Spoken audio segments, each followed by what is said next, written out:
దేవుడు చెప్పి ఈ సంవత్సరంలో చెప్పేది మాట ఏంటంటే 2024 ముగింపులకు ఆయన మారకపోతే, దేవుడిని అంగీకరించకపోతే, తండ్రి కష్టము తింటూ, తల్లి కష్టము తింటూ, ఆ బిడ్డ తండ్రి యొక్క కష్టాన్ని గుర్తించుకున్నప్పుడు తల్లిదండ్రులు మీకు ఎంతో కోపం ఉంటుందో ప్రియులారా.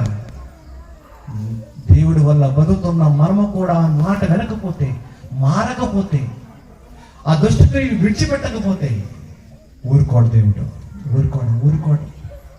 ఊరుకోడు.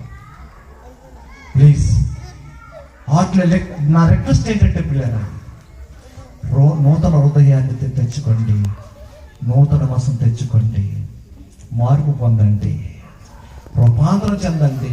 ప్రతి సంవత్సరము